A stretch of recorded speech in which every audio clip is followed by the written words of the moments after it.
Tem quem pergunte para a gente assim: como eu vou conseguir ler a Bíblia inteira, mesmo com pouco tempo, através de um plano, através de um método? A Bíblia 365 de noite da SBB, ela tem um plano já todo organizado e nós estamos seguindo esse plano, que se consiste em nós lermos trechos da Bíblia e esses trechos vão se completar numa leitura inteira da palavra de Deus. Deixa a gente te ajudar, vem com a gente todos os dias aqui no nosso canal, um pouquinho do seu dia, todos os dias, para que nós venhamos juntos ler a palavra de Deus. Você está chegando novo? Segue daqui para frente, as leituras que já passaram, você vai atualizando aos poucos através da nossa playlist. Nós temos uma playlist aqui, leitura anual bíblica, tem todas as leituras que já passaram, tá bom? Você que diz assim, pastor, já estou aí, então vamos seguindo, porque com certeza todos nós juntos vamos conseguir ler a Bíblia inteira ainda este ano. Vamos à leitura de hoje. Dia 186, nós vamos ler 1 Reis, capítulo 8, Isaías 36 e 37 e Marcos, capítulo 5. 1 Reis 8. Salomão leva a arca para o templo. Então Salomão congregou os anciões de Israel, todos os chefes das tribos, os príncipes das famílias dos israelitas, diante de si em Jerusalém, para levarem a arca da aliança do Senhor da casa de Davi, que é Sião, para o templo. Todos os homens de Israel se congregaram junto ao rei Salomão, na ocasião da festa, no mês de Etanim, que é o 7º. Quando todos os anciões de Israel chegaram, os sacerdotes pegaram a arca do Senhor e a levaram para cima, com a tenda do encontro e com os utensílios sagrados que nela havia. Os sacerdotes e levitas é que levaram tudo isso para o templo. O rei Salomão e toda a congregação de Israel que se havia reunido diante dele estavam todos diante da arca, sacrificando ovelhas e bois, que de tão numerosos não se podiam contar. Os sacerdotes puseram a arca da aliança do Senhor no seu lugar, no santuário mais interior do templo, que é o Santo dos Santos, debaixo das asas dos querubins, pois os querubins estendiam as asas sobre o lugar da arca e, do alto, cobriam a arca e os seus cabos. Os cabos sobressaíam tanto que suas pontas eram vistas do santo lugar, diante do Santo dos Santos, porém de fora não podiam ser vistos. E ali estão até o dia de hoje. Nada havia na arca a não ser as 2 tábuas de pedra que Moisés havia colocado ali em Horebe, quando o Senhor fez aliança com os filhos de Israel ao saírem da terra do Egito. Quando os sacerdotes saíram do santuário, uma nuvem encheu a casa do Senhor, de maneira que os sacerdotes não puderam permanecer ali para ministrar por causa da nuvem, porque a glória do Senhor encheu a casa do Senhor. Então Salomão disse: o Senhor declarou que habitaria em trevas espessas. Na verdade, edifiquei uma casa para a tua morada, lugar para a tua eterna habitação. Salomão fala ao povo. Depois o rei voltou o rosto e abençoou toda a congregação de Israel, que se mantinha toda em pé. Salomão disse: bendito seja o Senhor, o Deus de Israel, que falou pessoalmente com Davi, meu pai, e pelo seu poder cumpriu o que prometeu, dizendo: desde o dia em que tirei o meu povo de Israel do Egito, não escolhi cidade alguma de todas as tribos de Israel para edificar um templo a fim de ali estabelecer o meu nome. Porém, escolhi Davi para governar o meu povo de Israel. Também Davi, meu pai, havia proposto em seu coração edificar um templo ao nome do Senhor, o Deus de Israel. Porém, o Senhor disse a Davi, meu pai: você fez bem quando resolveu em seu coração edificar um templo ao meu nome. Todavia, não será você quem edificará esse templo. O seu filho que descenderá de você, ele o edificará ao meu nome. Assim o Senhor cumpriu a palavra que tinha dito, pois me levantei em lugar de Davi, meu pai, e me assentei no trono de Israel, como o Senhor havia prometido, e edifiquei o templo ao nome do Senhor, o Deus de Israel. E nele preparei um lugar para a arca, em que estão as tábuas da aliança que o Senhor fez com os nossos pais, quando os tirou da terra do Egito. Salomão ora a Deus. Salomão se pôs diante do altar do Senhor na presença de toda a congregação de Israel, estendeu as mãos para os céus e disse: Ó Senhor Deus de Israel, não há Deus como tu, em cima nos céus, nem embaixo na terra. Tu guardas a aliança e a misericórdia aos teus servos que de todo o coração andam diante de ti. Cumpriste para com o teu servo Davi, meu pai, o que lhe prometeste. Pessoalmente o disseste e pelo teu poder o cumpriste, como hoje se vê. Agora, pois, ó Senhor, Deus de Israel, cumpre a outra promessa que fizeste a teu servo Davi, meu pai, quando declaraste, dizendo: Nunca lhe faltará sucessor diante de mim que se assente no trono de Israel, contanto que os seus filhos guardem o seu caminho, para andarem diante de mim como você andou. Agora também, ó Deus de Israel, que se cumpra a palavra que disseste a teu servo Davi, meu pai. Mas será que, de fato, Deus poderia habitar na terra? Eis que os céus e até o céu dos céus não te podem conter, muito menos este templo que eu edifiquei. Atenta, pois, para a oração de teu servo e para a sua súplica ao Senhor, meu Deus, ouvindo o clamor e a oração que faz hoje o teu servo diante de ti, que os teus olhos estejam abertos noite e dia sobre este templo, sobre este lugar do qual disseste, o meu nome estará ali, para ouvires a oração que o teu servo fizeste neste lugar. Ouve, pois, a súplica do teu servo e do teu povo de Israel, quando orarem neste lugar. Ouve no céu, lugar da tua habitação, ouve e perdoa. Se alguém pecar contra o seu próximo e lhe for exigido que jure, e ele vier jurar diante do teu altar neste templo, ouve tu nos céus, age e julga os teus servos, condenando o ímpio, fazendo com que pague por seus atos e justificando o justo, para lhe retribuires segundo a sua justiça. Quando o teu povo de Israel, por ter pecado contra ti, for derrotado por um inimigo e se converter a ti, confessar o teu nome, orar e suplicar a ti neste templo, ouve tu nos céus, perdoa o pecado do teu povo de Israel e faze-o voltar à terra que deste aos seus pais. Quando o céu se fechar e não houver chuva, por ter o povo pecado contra ti, e ele orar neste lugar, confessar o teu nome e se converter dos seus pecados, depois de o haveres castigado, ouve tu nos céus, perdoa o pecado de teus servos e do teu povo de Israel, ensinando-lhes o bom caminho em que devem andar, e envia chuva sobre esta tua terra, que deste em herança ao teu povo. Quando houver fome na terra ou peste, quando houver crestamento ou ferrugem, gafanhotos e larvas, quando inimigos cercarem as cidades do país, ou houver alguma praga ou doença, toda oração e súplica que qualquer homem ou todo o teu povo de Israel fizer, conhecendo cada um a ferida do seu coração e estendendo as mãos na direção deste templo, ouve tu nos céus, lugar da tua habitação, perdoa, age e dá a cada um segundo todos os seus caminhos, visto que lhe conheces o coração, porque só tu és conhecedor do coração de todos os filhos dos homens, para que te temam todos os dias que viverem na terra que deste aos nossos pais. Também aos estrangeiros que não for do teu povo de Israel, porém vier de uma terra distante, por amor de teu nome, porque ouviram do teu grande nome e da tua mão poderosa e do teu braço estendido, e orar voltado para este templo, ouve tu nos céus, lugar da tua habitação, e faze tudo o que o estrangeiro te pedir, a fim de que todos os povos da terra conheçam o teu nome, para te temerem como o teu povo de Israel, e para saberem que este templo que eu edifiquei é chamado pelo teu nome.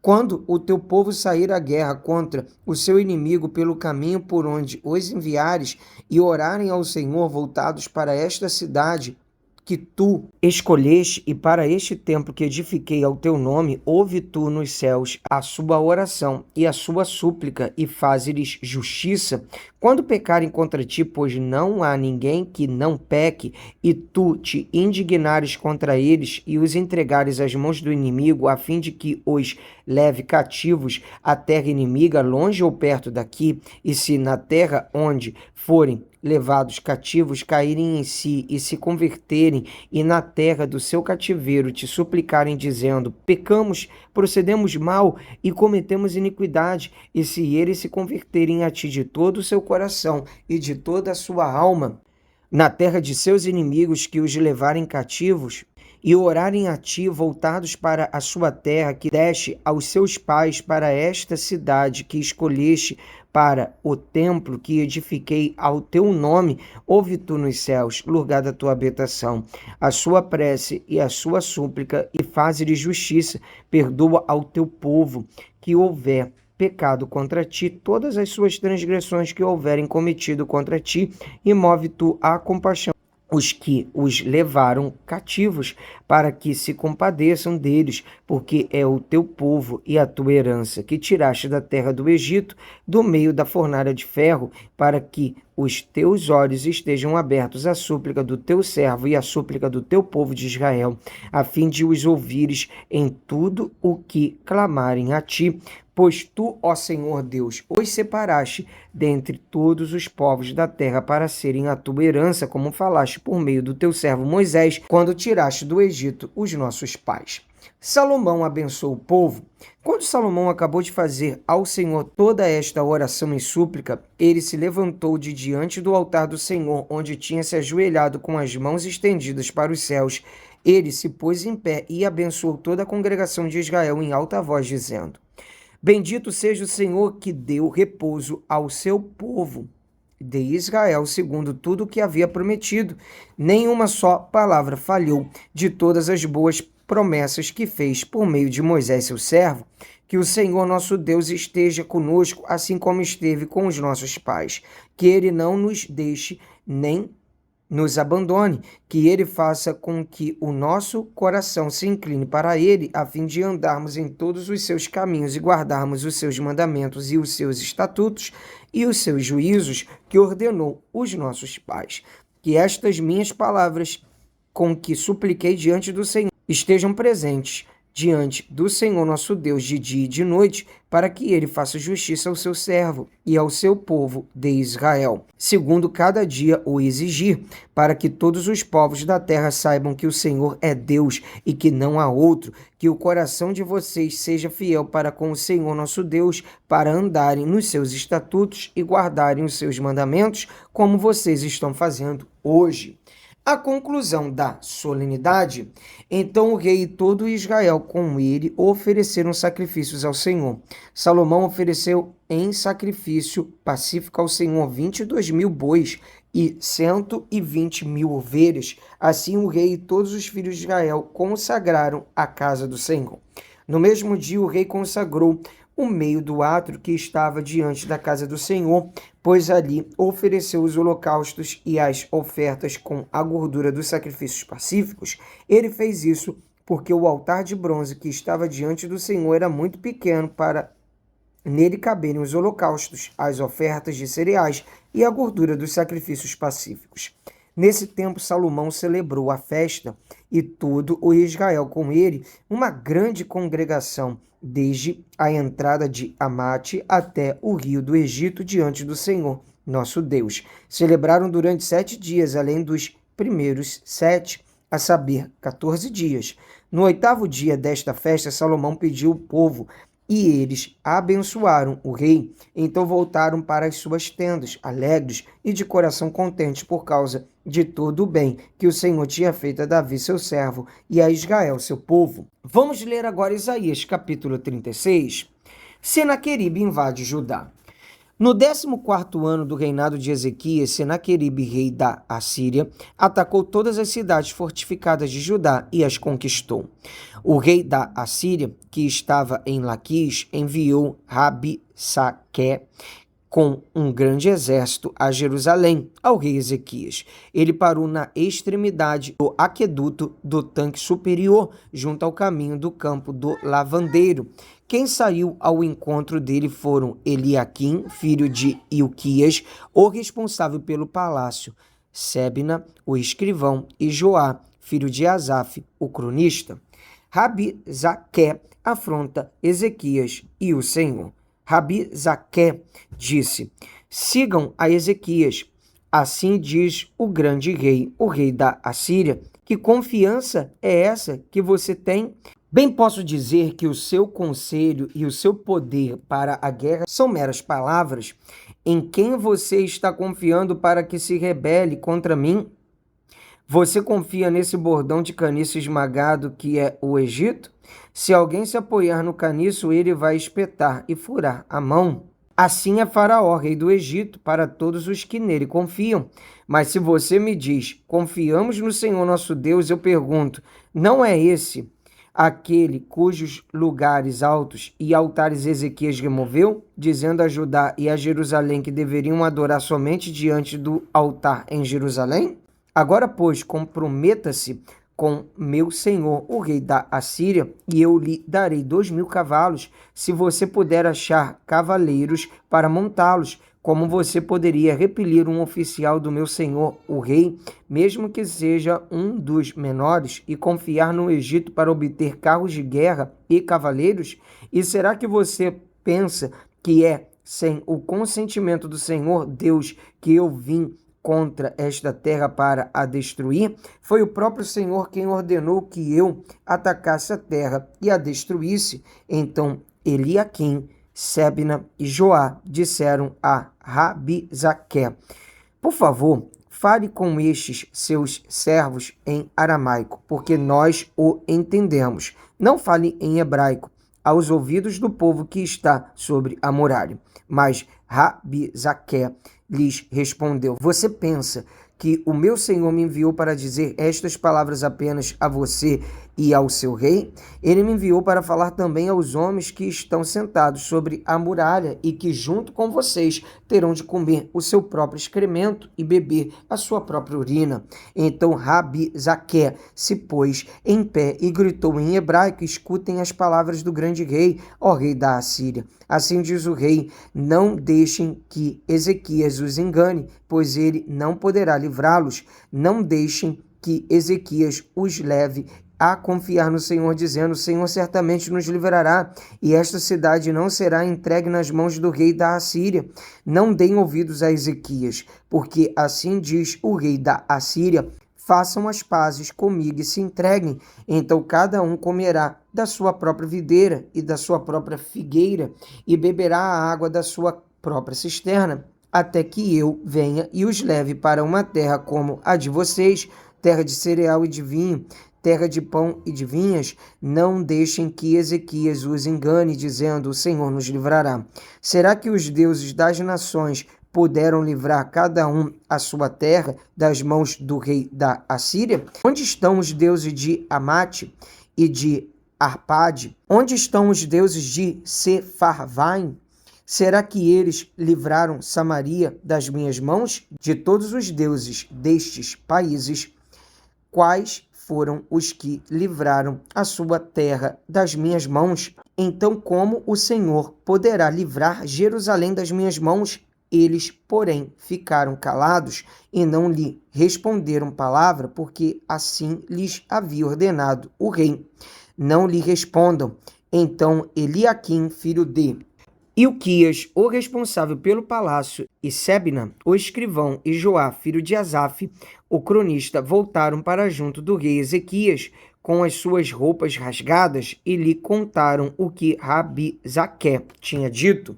Ezequias consulta o profeta Isaías. Quando o rei Ezequias ouviu isto, rasgou as suas roupas, cobriu-se de pano de saco e entrou na casa do Senhor. Então ele mandou que Eliaquim, o responsável pelo palácio, Sebna, o escrivão, e os anciões, 2 sacerdotes, todos vestidos de pano de saco, fossem falar com o profeta Isaías, filho de Amós.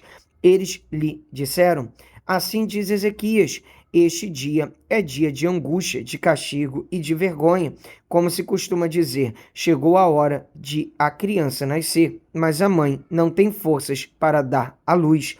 É bem possível que o Senhor seu Deus tenha ouvido as palavras de Rabizaque, a quem o rei da Assíria, seu senhor, enviou para afrontar o Deus vivo, e repreenda as palavras que ouviu. Portanto, ore pelo resto que ficou. Os servos do rei Ezequias foram falar com Isaías, que lhes disse: digam ao rei o seguinte: assim diz o Senhor, não tenha medo por causa das palavras que você ouviu. com as quais os servos do rei da Assíria blasfemaram contra mim. Eis que porei nele um espírito, e ele, ao ouvir certo rumor, voltará para a sua terra, e lá eu farei com que ele seja morto à espada. A carta do rei da Assíria. Rabizaque voltou e encontrou o rei da Assíria lutando contra Líbina, pois tinha ouvido que o rei já se havia retirado de Laquis. Quando o rei ouviu dizer que Tiraca, rei da Etiópia, havia saído para guerrear contra ele, mandou mensageiros a Ezequias com esta missão: digam a Ezequias, rei de Judá, não deixe que o seu Deus, em quem você confia, o engane ao dizer: Jerusalém não será entregue nas mãos do rei da Assíria. Você já ouviu o que os reis da Assíria fizeram com todas as terras, como as destruíram totalmente, e você pensa que poderá escapar? Será que os deuses das nações livraram os povos que os meus pais destruíram, Gozã, Arã e Erezefe, e os filhos de Éden que estavam em Telezar? Onde está o rei de Amate, o rei de Arpade e o rei da cidade de Sefarvaim, de Ena e de Iva? A oração de Ezequias. Ezequias recebeu a carta das mãos dos mensageiros e a leu. Então Ezequias subiu à casa do Senhor e estendeu a carta diante do Senhor. E Ezequias orou ao Senhor, dizendo: Ó Senhor dos exércitos, Deus de Israel, que estás entronizado acima dos querubins, somente tu és o Deus de todos os reinos da terra. Tu fizeste os céus e a terra. Inclina, ó Senhor, os ouvidos e ouve. Abre, Senhor, os olhos e vê. Ouve todas as palavras de Senaqueribe, as quais ele enviou para afrontar o Deus vivo. É verdade, Senhor, que os reis da Assíria assolaram todos os países e suas terras, e lançaram no fogo os deuses deles, porque não eram deuses, mas objetos de madeira e pedra, feitos por mãos humanas. Por isso os destruíram. Agora, ó Senhor nosso Deus, livra-nos das mãos dele, para que todos os reinos da terra saibam que só tu és o Senhor. O profeta conforta Ezequias. Então Isaías, filho de Amós, mandou dizer a Ezequias: assim diz o Senhor, o Deus de Israel: visto que você fez uma oração a respeito de Senaqueribe, rei da Assíria, esta é a palavra que o Senhor falou a respeito dele. A virgem, a filha de Sião, desdenha e zomba de você. A filha de Jerusalém meneia a cabeça atrás de você. A quem você afrontou e de quem blasfemou, e contra quem você levantou a voz e ergueu os olhos com arrogância, contra o Santo de Israel. Por meio dos seus servos, você afrontou o Senhor e disse: com a multidão dos meus carros de guerra eu subi ao alto do monte, ao mais interior do Líbano, cortei os seus altos cedros e os seus melhores ciprestes. Cheguei ao lugar mais elevado, ao seu denso bosque. Eu mesmo cavei e bebi as águas, e com as plantas de meus pés sequei todos os rios do Egito. Por acaso você não ouviu que há muito tempo eu, o Senhor, determinei estas coisas e que já desde os dias remotos as tinha planejado? Agora eu as faço conhecer. Eu quis que você reduzisse a montões de ruínas as cidades fortificadas. Por isso os seus moradores debilitados andaram cheios de temor e envergonhados. Tornaram-se como a erva do campo, a erva verde e o capim dos telhados queimado antes de amadurecer. Mas eu sei onde você está, conheço o seu sair e o seu entrar, e o seu furor contra mim, por causa do seu furor contra mim, e porque a sua arrogância subiu até os meus ouvidos. Eis que porei o meu anzol no seu nariz e o meu freio na sua boca, e farei você voltar pelo caminho por onde veio.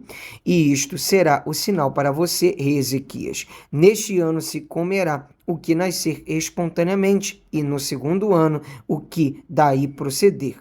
Mas no terceiro ano semeiem e colham, plantem vinhas e comam os seus frutos. Aqueles da casa de Judá que escaparam e ficaram como remanescente tornarão a lançar raízes e a dar frutos, porque de Jerusalém sairá a remanescente, e do monte Sião o que escapou. O zelo do Senhor dos Exércitos fará isto.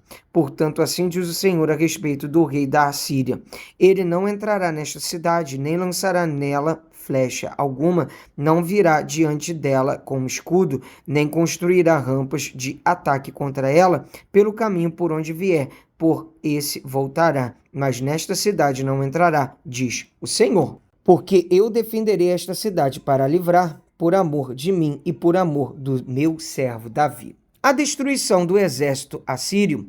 Então o anjo do Senhor saiu e matou 185.000 homens do arraial dos assírios.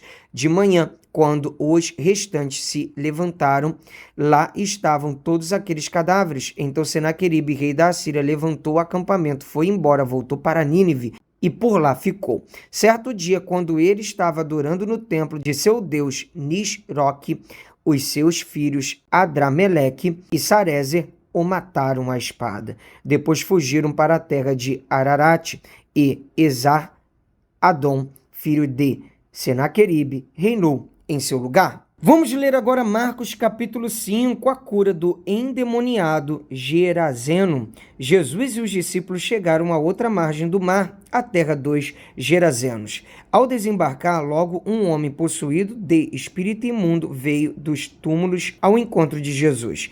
Esse homem vivia nos túmulos e ninguém podia prendê-lo, nem mesmo com correntes, porque, tendo sido muitas vezes preso com correntes e cadeias, as cadeias foram quebradas por ele e as correntes foram despedaçadas, e ninguém conseguia dominá-lo.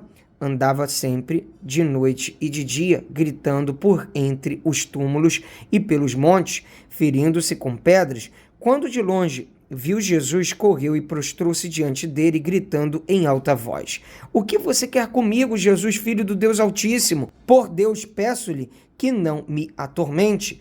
Ele disse isto porque Jesus tinha dito a ele: Espírito imundo, saia desse homem.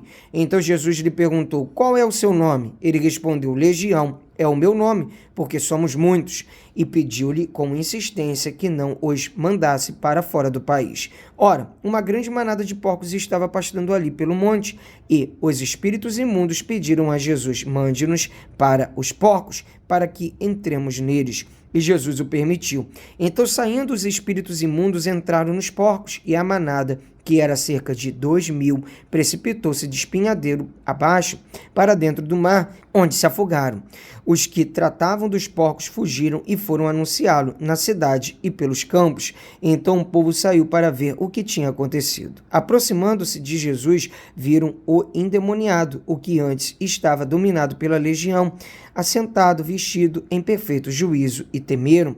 Os que haviam presenciado os fatos contaram-lhes o que tinha acontecido ao endemoniado e também falaram a respeito dos porcos, e começaram a pedir com insistência que Jesus se retirasse da terra deles. Quando Jesus estava entrando no barco, aquele que antes estava possuído pelos demônios pediu com insistência que Jesus o deixasse ficar com ele. Jesus, porém, não o permitiu. Ao contrário, ordenou-lhe: Vá para a sua casa, para os seus parentes, e conte-lhes tudo o que o Senhor fez por você e como teve compaixão de você. Então ele foi e começou a proclamar em Decápolis tudo o que Jesus lhe tinha feito, e todos se admiravam. Mais um dia de leitura bíblica concluída. Até aqui nos ajudou o Senhor. Sempre vamos comemorar. Te espero aqui amanhã. Um abraço. Pra cima!